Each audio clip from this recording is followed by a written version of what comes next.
Functions, Part 3. At the end of this video, you should be able to find the domain and range of a function. In the previous video, you have been introduced to the terms domain and range for a function in the form of relation. In that case, the functions involve only a small set of points. There is one other case for finding the domain and range of functions.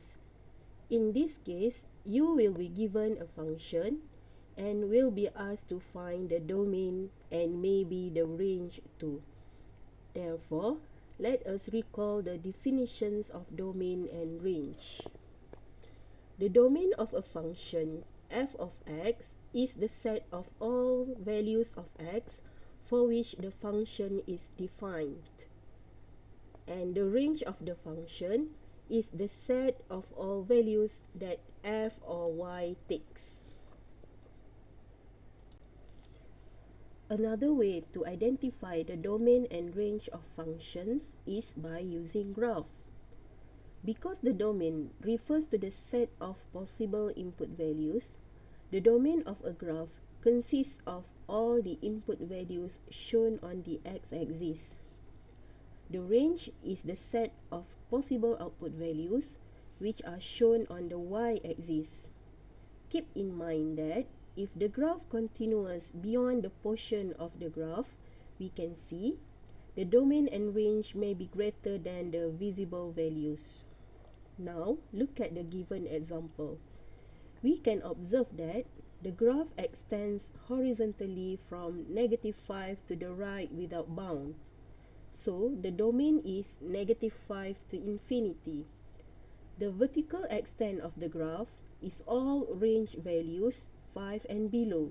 So, the range is -infinity to 5. Note that the domain and range are always written from smaller to larger values or from left to right for the domain and from the bottom of the graph to the top of the graph for range. Example: find the domain and range of the function f whose graph is shown in the following figure.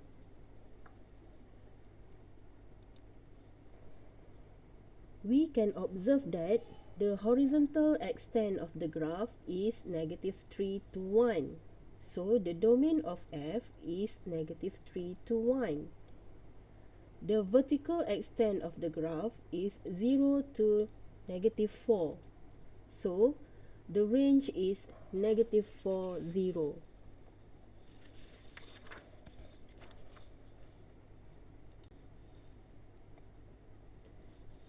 We will now return to our set of toolkit functions to determine the domain and range of each.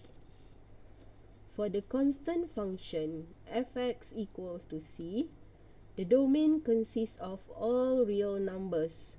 There are no restrictions on the input.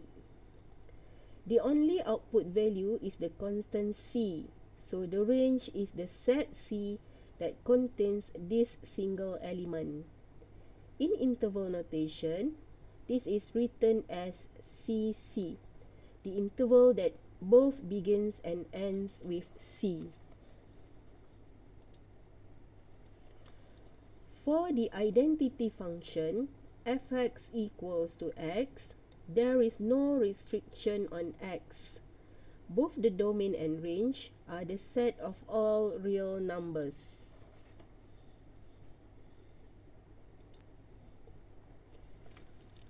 For the absolute value function f(x) equals to modulus x, there is no restriction on x.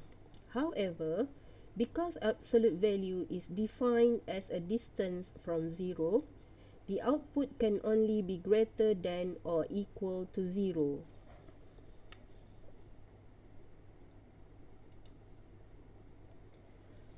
For the quadratic function f(x) equals to x squared, the domain is all real numbers since the horizontal extent of the graph is the whole real number line.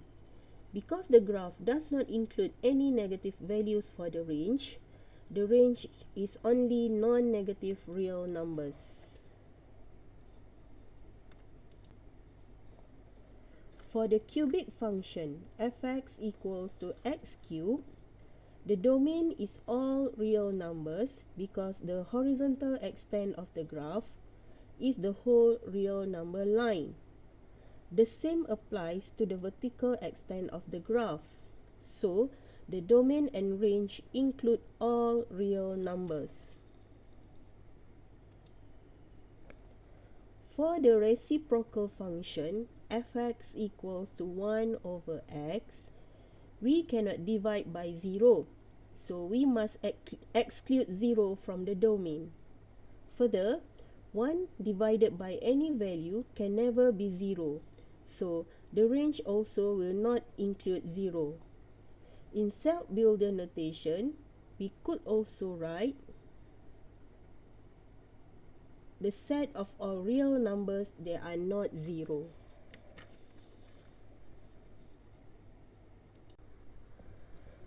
For the reciprocal squared function f of x equals to 1 over x squared, we cannot divide by 0, so we must exclude 0 from the domain.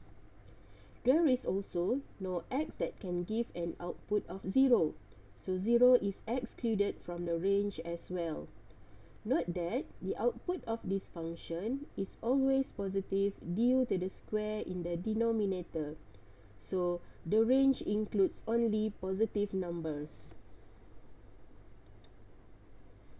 For the square root function f of x equals to square root of x, we cannot take the square root of a negative real number, so the domain must be 0 or greater. The range also excludes negative numbers because the square root of a positive number x is defined to be positive, even though the square root of the negative number also gives us x. And lastly, for the cube root function, the domain and range include all real numbers. Note that there is no problem taking a cube root or any odd integer root of a negative number, and the resulting output is negative, which is an odd function.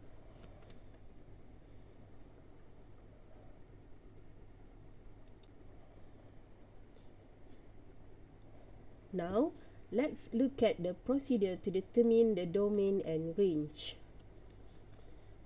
If you are given the formula for our function and you want to determine the domain and range, first, you need to exclude from the domain any input values that result in division by 0. Then, exclude from the domain any input values that have non-real or undefined number outputs. Use the valid input values to determine the range of the output values. Look at the function graph and table values to confirm the actual function behavior.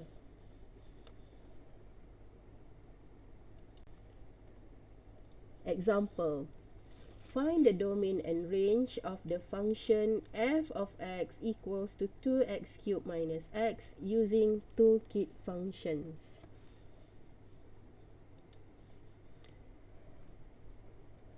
There are no restrictions on the domain, as any real number may be cubed and then subtracted from the result.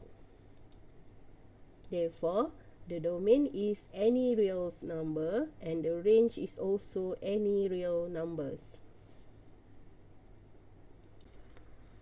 Next example, find the domain and range of f of x equals to 2 over x plus 1.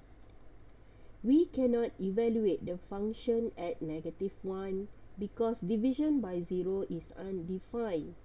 Therefore, the domain is any real number except -1.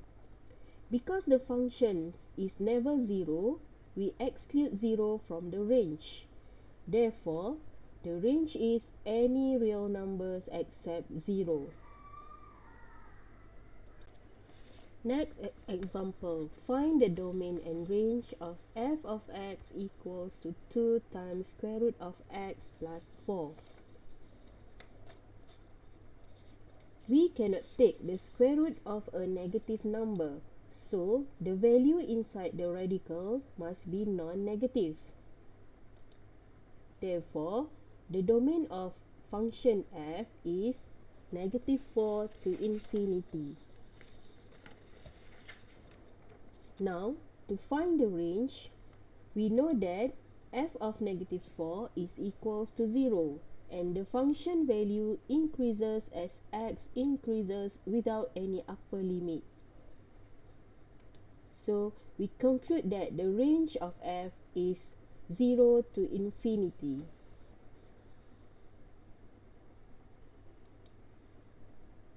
Try this exercise and other exercises in the given tutorial.